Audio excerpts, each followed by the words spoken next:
장동혁 중심으로 새로운 보수, 강한 보수, 배신 없는 보수를. 반갑습니다. 김영은TV입니다.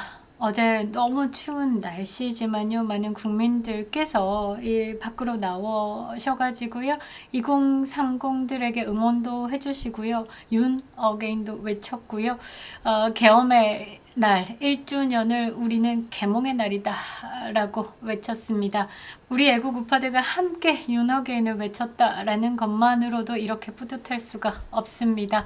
자, 뿌듯함 안고 여러분들에게 인사드리는데요. 자, 보수 재건의 중심은 단 하나, 이젠 장동혁입니다. 자, 내년 6.3 지방선거 경기지사 후보 적합도 여론조사가 나왔는데요. 여러분들 가볍게 한번 웃고 우리가 시작해 봅시다. 자, 국민의힘 후보로 유승민이가 26.8%로 1위를 달렸고요. 한동훈이가 15.5%로 2위다라고 합니다. 뭐 이거는 여론조사를 탓해야 되는 겁니까? 아니면 이재명에게 그렇게 당하고도 민주당을 지지하고 유승민, 한동훈 뭐 이런 인간들에게 표를 주겠다는 경기도민을 탓해야 되는 겁니까? 묻지 않을 수가 없는데요.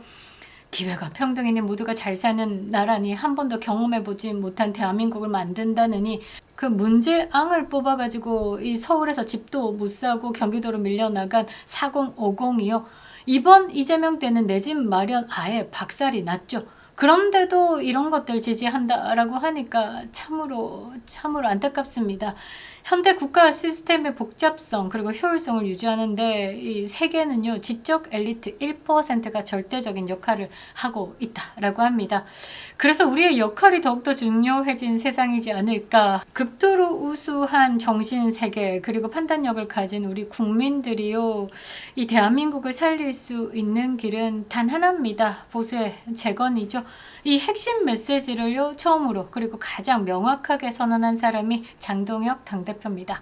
자, 지금 보수의 위기는요, 외부의 공격 때문이 아니라 내부에서부터 스스로 무너진 결과다라고 저는 생각을 하는데요. 자, 계엄 사태 당시에 정권을 지켜야 했던 국민의힘 의원들 그 중에 25명이요, 국민이 원하는 책임과 단호함 대신에 여론의 눈치를 보면서 사과부터 내밀었습니다. 고개 숙였는데요. 정확히 기억을 해야 됩니다. 정권을 지키지 않는 자는 보수의 이름을 쓸 자격이 없다라고 말이죠. 자, 25명의 이 계엄에 대한 사과. 이거는요, 보수의 치명적인 병폐를 드러낸 겁니다. 기회주의, 중도파리, 내부총질, 좌파, 프레임에 굴복하는 정치. 자, 지난 시간 보수를 무너뜨린 정확한 원인이 누구였는지, 어떤 세력이 당의 중심을 좀먹고 있었는지 이번의 계엄 사과를 통해서 낱낱이 드러났습니다. 그럼에도요, 이것들이 여전히 다음 공천을 노리면서 살아남기 위해서 당에서 발버둥 치겠죠. 보수를 배신한 사람들이 다시는 보수의 간판을 들고 등장하지 못하도록 했어야 되는데 이거 하나 쳐내지 못했기 때문에 오늘의 사과 같은 기형적 현실을 국민들이 보게 된 겁니다. 이번에 국민들은 분명히 거부하고 있습니다. 이런 혼란을 정리하고자 장동혁 당대표가 정확한 방향을 제시했는데요. 애매함이 아니라 단호한 문장으로 보수의 미래를 규정해버렸습니다. 보수의 재건 시간이다.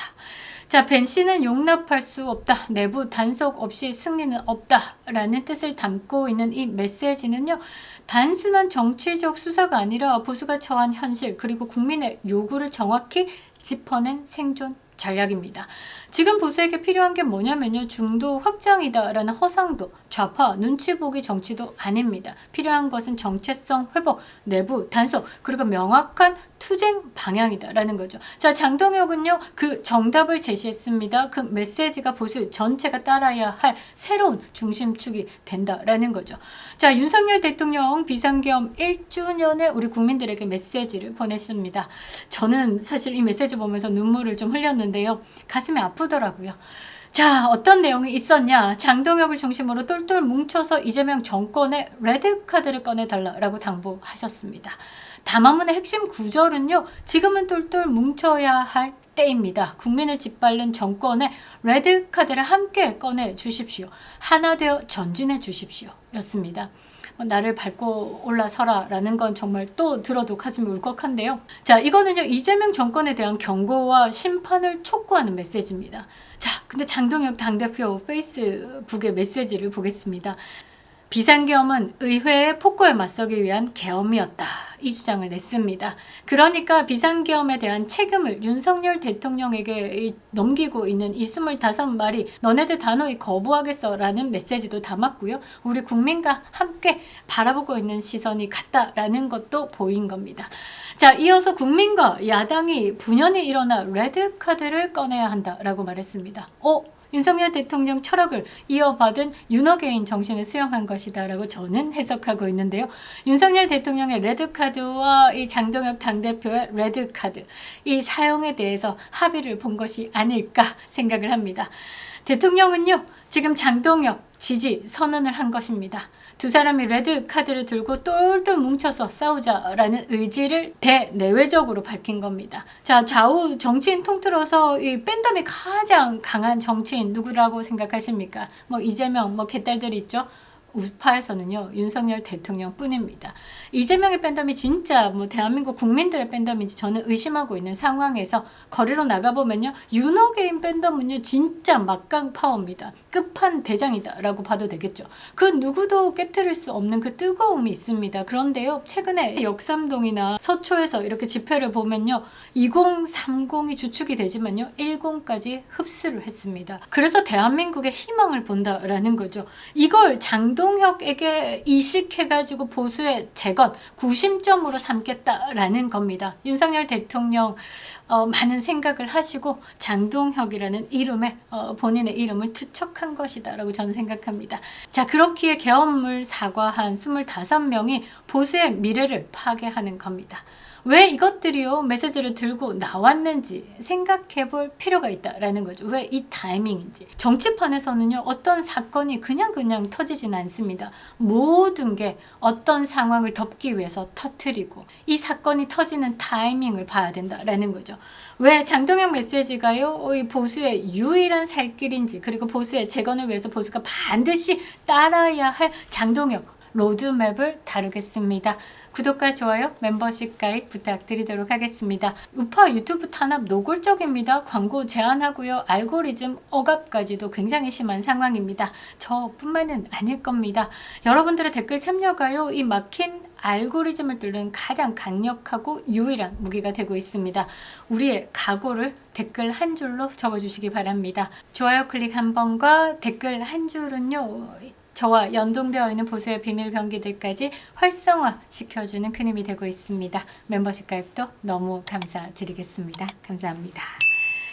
자, 저는 이렇게 생각했습니다. 저 사람들은 현장을 참 안 나와 보구나. 25마리 고개 숙여 사과하는데 참 뜨끈한 방구석에서 뭐하고 자빠졌냐, 이런 생각이 들더라고요.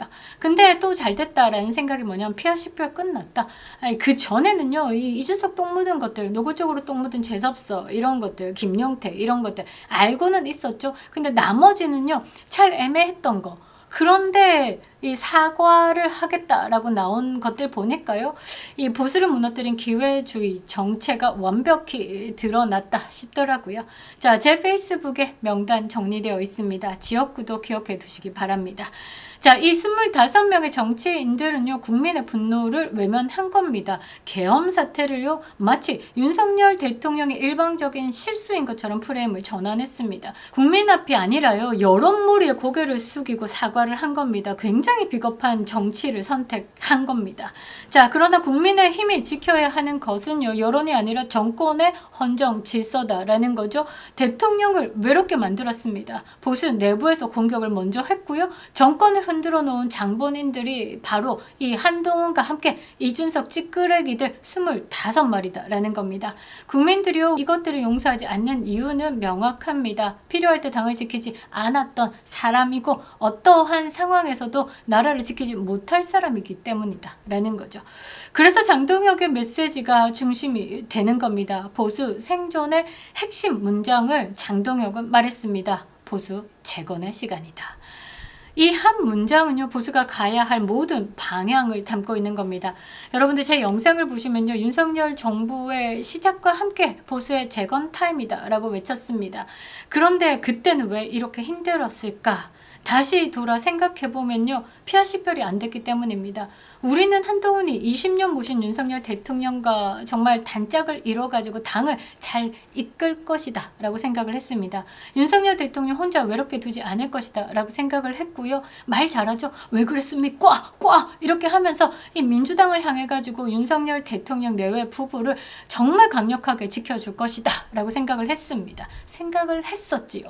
그런데 당원 게시판 사건 보십시오. 김경률 아가리로 통해 가지고 마리 앙뚜아네트를 말했던 게 한동훈이다라는 겁니다.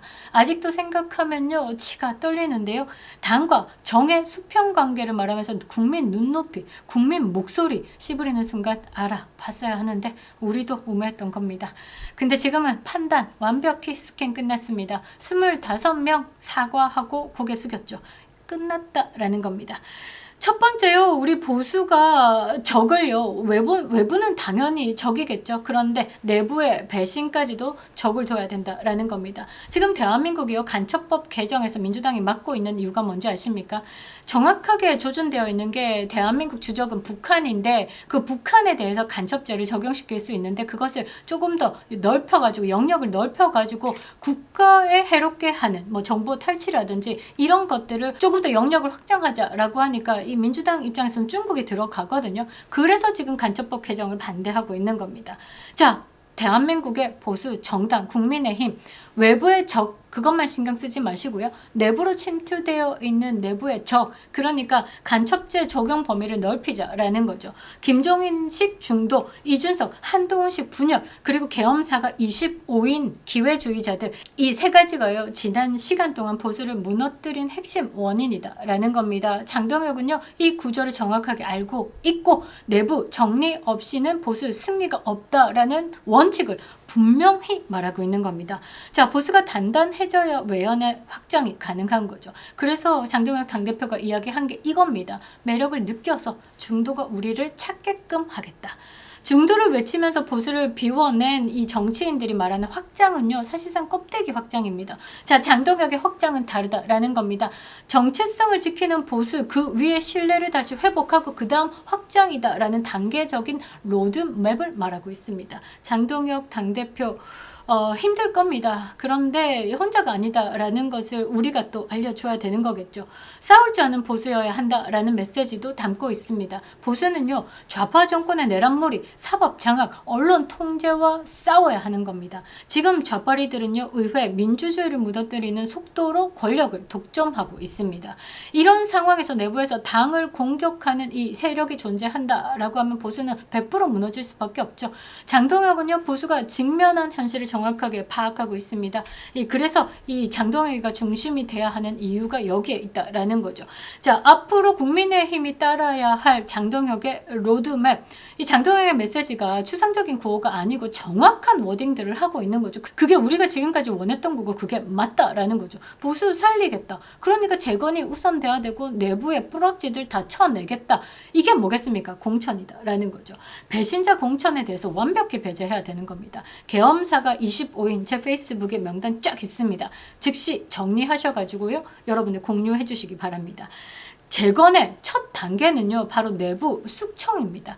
당과 정권을 위험에 빠뜨린 이들을요. 다시 공천한다. 국민의힘에 발들인다. 영원히 신뢰를 회복할 수 없습니다. 이준석 때 우리가 학습하지 않았습니까? 이준석 하나 그거 못 쳐내냐. 국민의힘 왜 이러냐. 많은 우파 국민들이요. 국민의힘에 탈당을 많이 했습니다. 뭐가 발목이 잡혀가지고 다 부패했냐라고 신뢰를 잃었죠. 그 다음은 보수 가치에 대한 재정립입니다. 이상한 중도, 실험 이런 거 다 때려치우라 라는 거죠. 시장 경제, 법치, 안보, 가족에 대한 가치 이 정체성이요 명확해야 국민들이 다시 믿습니다. 의회 민주주의 수호 투쟁을 강화해야 되는 겁니다.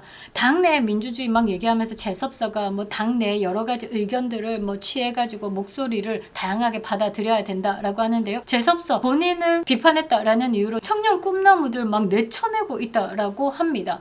지는 비판 제대로 못 받으면서 남 비판이나 하는 건 전형적인 내로남불 좌파 DNA다라고 봐야 되겠죠. 그런데 이 당 내에서 뭐 이 얘기 저 얘기 다 들어가지고 당의 뭐 민주주의 그거 때려치우라라는 거죠. 먼저 국가의 민주주의부터 수호하라라는 겁니다.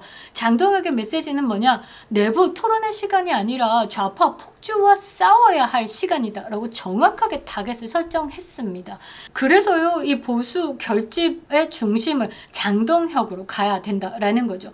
윤석열 정부 이후에 무너진 보수 진영을요 다시 묶을 수 있는 인물은 사실상 한 사람, 윤석열 대통령입니다. 근데 윤석열 대통령께서 지금 곤욕을 치르고 있고 우리와 함께 투쟁을 할 수 없기 때문에 그 윤석열 대통령의 메시지와 정신을 어디로 이식했냐? 장동혁에게 이식한다라는 거죠. 그래서 중심을 장동혁으로 가야 된다라는 겁니다.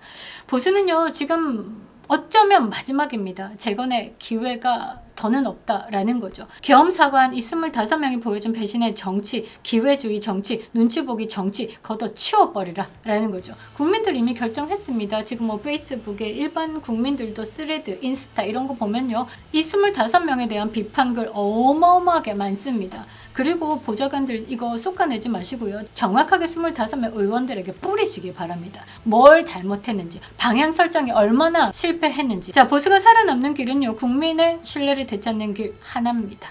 장동혁 중심으로 새로운 보수, 강한 보수, 배신 없는 보수를 다시 세워야 되는 겁니다. 보수를 살릴 사람도 보수를 재건할 메시지도 단 하나입니다. 윤, 어게인, 장동혁이다 라는 거죠. 그립다 윤석열, 김영은 TV였습니다.